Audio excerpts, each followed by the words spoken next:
Joining us live on the broadcast from Sterling, Virginia is retired Lieutenant Colonel Daniel L. Davis. He's a military expert and host of Daniel Davis Deep Dive on YouTube. Thank you so much for joining us on WION.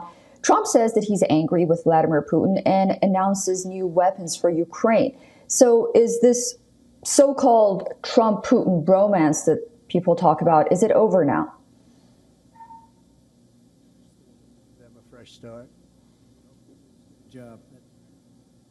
And I'm talking about why Trump himself thinks that was going to result in some change on the Russian side. The Russians have been willing to negotiate and talk to Trump since day one. They have said so after he got elected and before he came into office, and every point since then. But every time they do, they are crystal clear in saying that we will only have a ceasefire, much less an end of war negotiation, until the core issues, the root causes, as they say, have been addressed. And they say no NATO in Ukraine, demilitarization, denazification, and the possession of all the four provinces included, plus Crimea, that they annexed in 2022. And they've never backed down from that. So if Trump thinks that he's having a good negotiation and a good discussion with Putin, but they're not talking about those issues, then the Russians have said at every single level, we will continue fighting. We will either get what we want at the negotiating table or we will continue fighting. And they're doing exactly what they say. So it's puzzling to me why it's like no one's listening to what the Russian side is saying, because it's matched by what they're doing. And now then, I've just got to tell you, sending a few more interceptor missiles will not have any impact whatsoever on even the tactical outcome, much less the strategic outcome.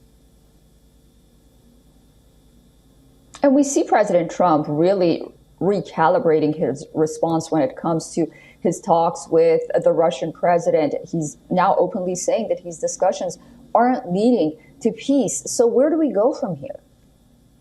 Well, that's really the problem. What is all this going to mean? And what it's going to mean is exactly what it has for a long time, that Russia will just continue to methodically chew through the Ukrainian defenses, to chew through the Ukrainian army until at some point it's just going to buckle. And Russia is probably going to take not just the 4 oblasts that they have annexed, but probably 4 additional, possibly 6 additional, as they currently have troops and they're fighting in additionally the Sumy and the Kharkiv region in addition to those 4 others.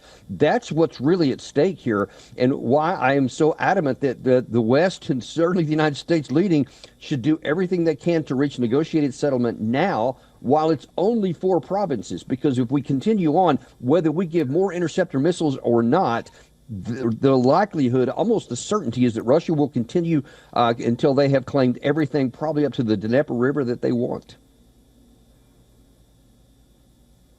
And do you think that the Russians can change their stances and reactions to the changing stance of the Trump administration? The Trump administration has literally been all over the map. I mean, at first they were coming in, and Trump did, I'm going to end this in a day, and then it was 100 days, and then it was, well, we're days away from walking away if we don't get a deal, and then they didn't do any of those things.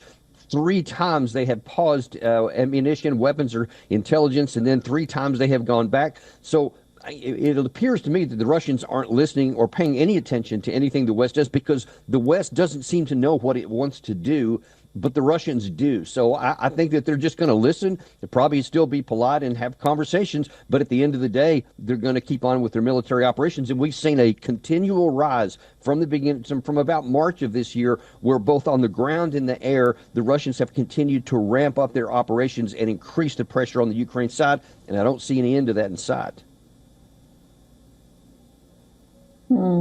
Yeah, they've really doubled down.